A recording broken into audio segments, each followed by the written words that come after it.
Hey guys, welcome to the channel. It's Jack with Stronghold Strength and Conditioning. And today, I've got the ultimate guide to staying hydrated for you.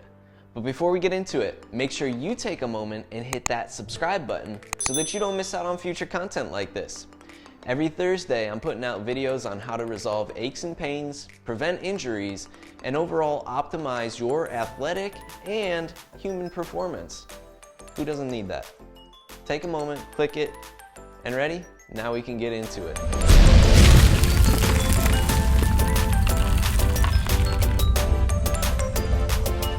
Alright guys, today's video we're talking about the ultimate guide to staying hydrated.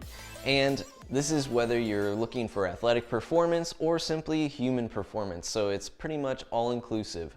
The purpose of the video is to provide you with all the variables that you need to be aware of that play into fluid balance in your body, and that truly is the key. It's fluid balance that we're looking at, not just simply water intake. And if it were as simple as that, then we would just leave it at that. But there's a little bit more to it, which we'll see about today.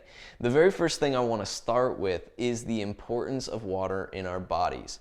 First of all, if you're not aware, water makes up about 60% of our body weight. That's of a 100-pound woman, 60 pounds. So a 100-pound female, 60 pounds of that would be water, or just in general, think of it as 60%, whatever your body weight is. Now, of course, that varies a little bit based off of whether you have more adipose tissue or more muscle mass, but that's about the average that we find water is in the bodies there. Now, 2/3 of our water is found intracellularly. That means it's inside the cells, mainly doing metabolic process.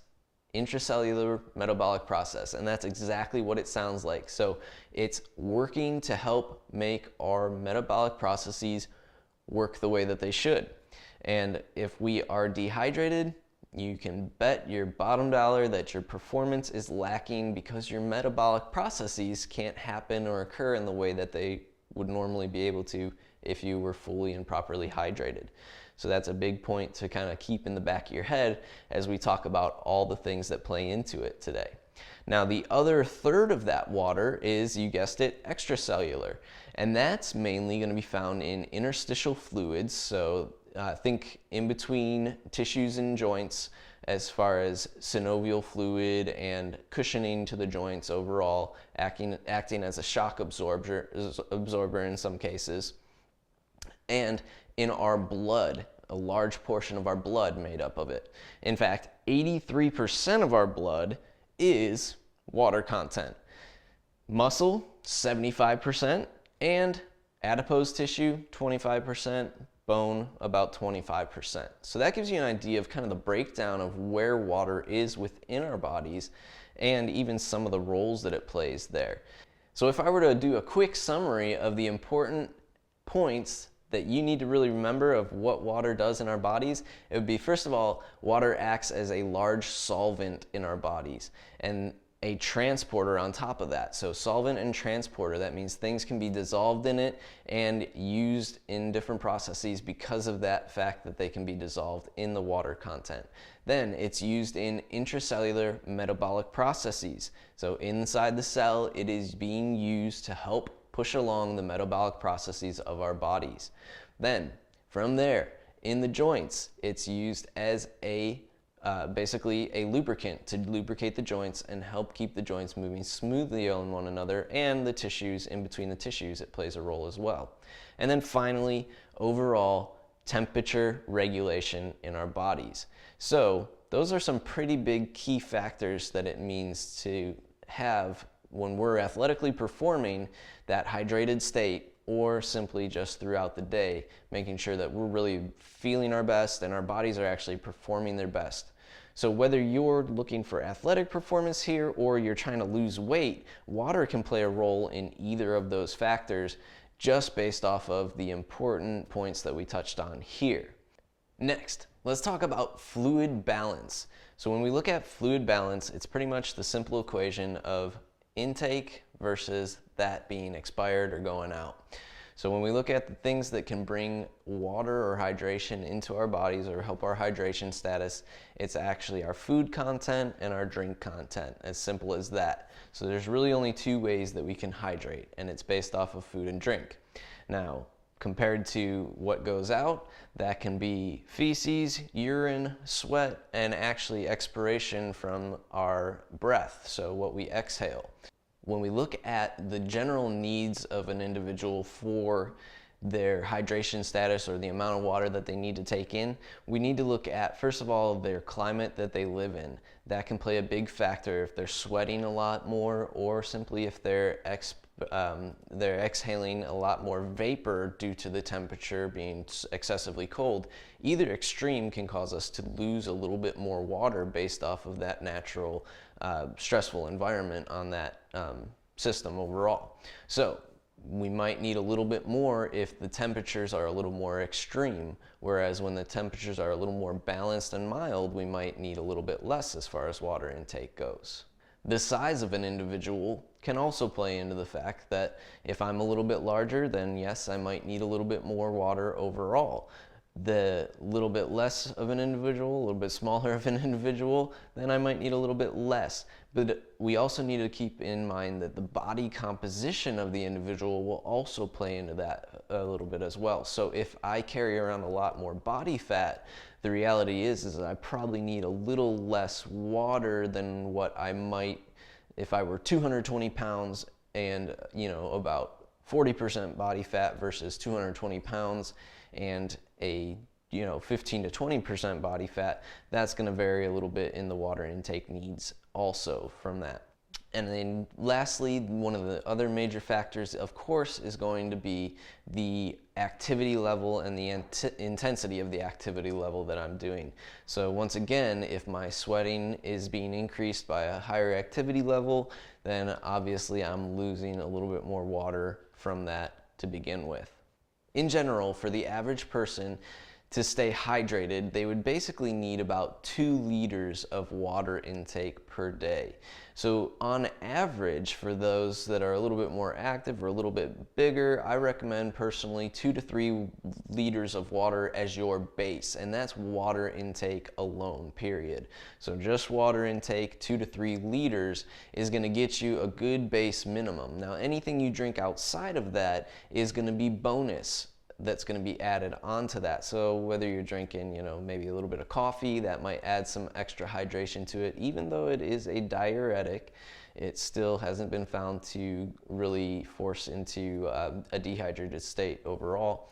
Or any other fluids that you're taking in, those are just bonus at that point, whether you're drinking tea, juice, whatever it might be. The two main issues we see with fluid balance are dehydration and hyponatremia. Those are the two main problems that we see in individuals most often. Dehydration being the obvious one, that water is not being held properly in the body and it's out of balance due to that fact. And then hyponatremia actually has more to do with the actual sodium concentration of the blood being too low in relation to the water. Those can both cause issues of their own. And I've heard that drinking too much water can be a problem, and in most cases it's probably not going to be that unless you've already got some issues going on with your kidneys where you have some imbalance with your electrolytes already to begin with. Unless you're downing a gallon of water, 2 gallons of water without going to the bathroom, you're probably not going to be at risk of hyponatremia unless you have some form of electrolyte imbalance to begin with, or some dysfunction of the kidneys to begin with. So let's just kind of put that out there on the table. It's not really a risk unless you already have some underlying concern going on there. Now, dehydration is the more common of the two, and really a larger portion of the population is walking around dehydrated. Now, when we see about 1 to 2% dehydration level of the body weight, 1 to 2% of body weight in dehydration, that's when we really start to see some major decreases in performance overall athletically and overall as a human being, your function is not normally going to start to decline as well there. So you're feeling tired or fatigued, your metabolic processes are being slowed down because you are in a dehydrated state. So those are the really two big problems that we have to look at with fluid balance overall, and really why we're going over this whole ultimate guide to hydration to begin with here in the first place. All right, and finally, the good stuff that you've been waiting for here.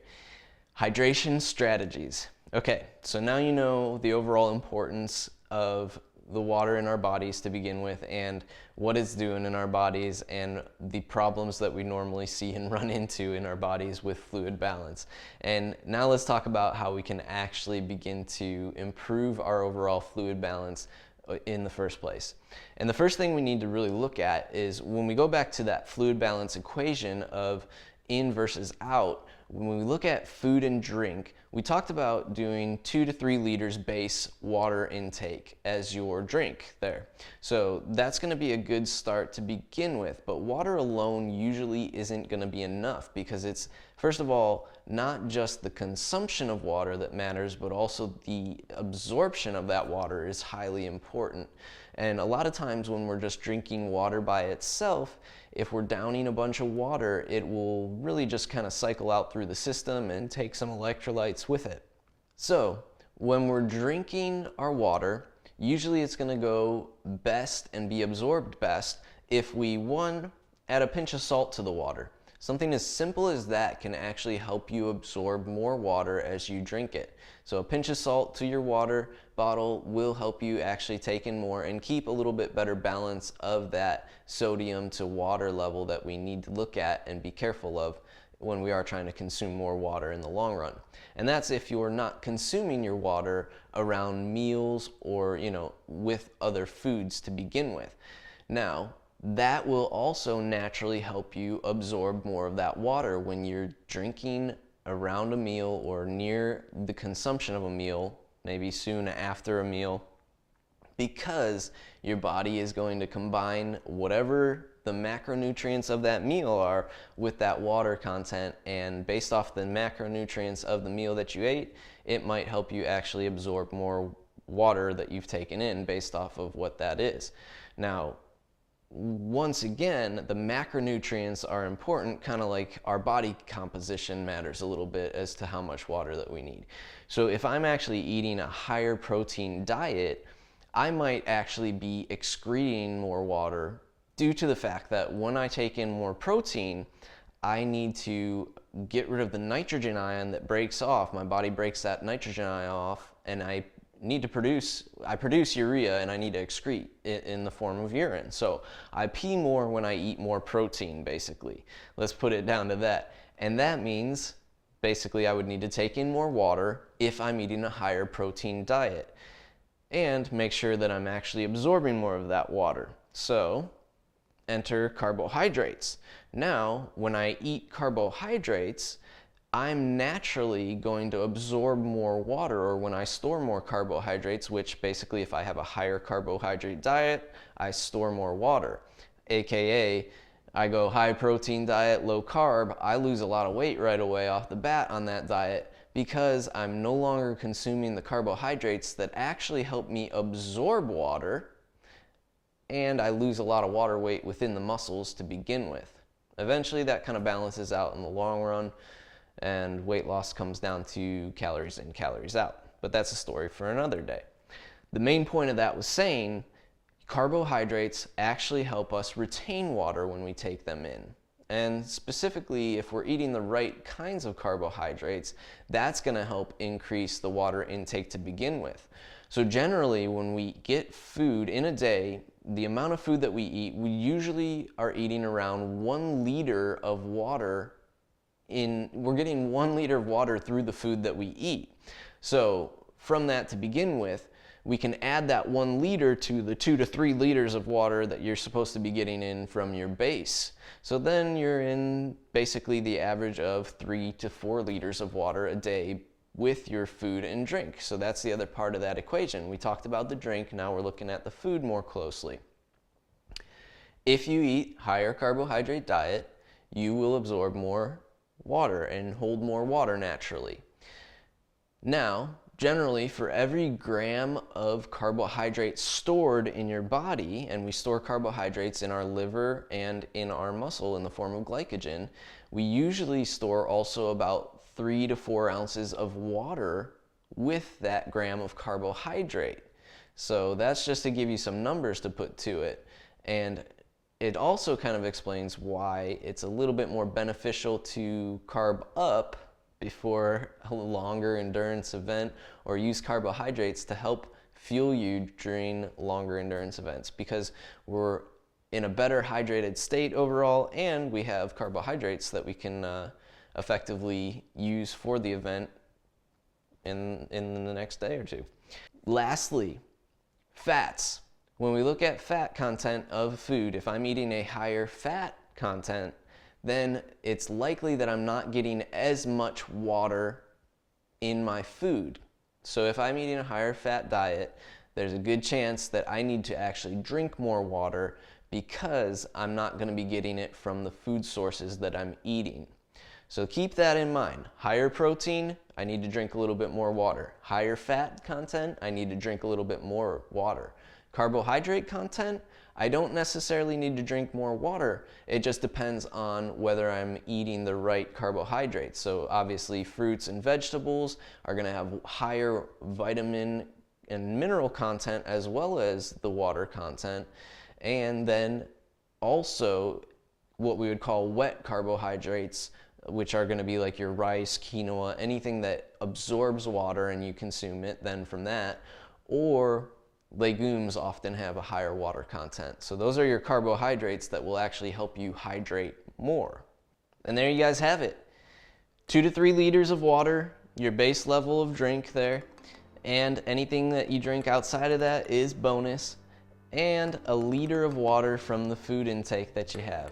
So that puts you in about the 3 to 4 liter range per day, and that doesn't matter if you're athletic or just doing it for human performance purposes. Now I will say one last thing here. If you are working out a little extra hard, you might have to increase that water level a little bit more on that day to maybe the 4 to 5 liter range if you're in that athletic performance state.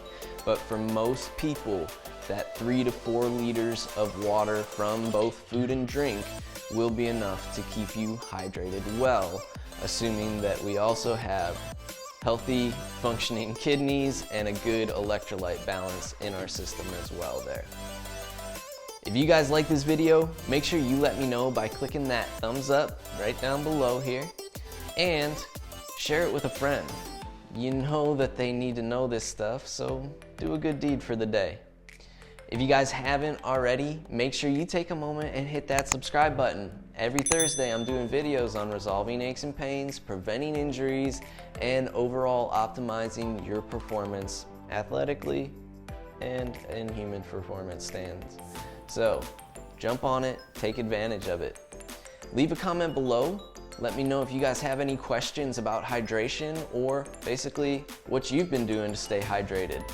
And if you guys want something specifically tailored to you, make sure you take a moment and drop by the website, fill out the coaching application, and we'll have you headed in the right direction in no time. I want to thank you guys for watching today. See you next time.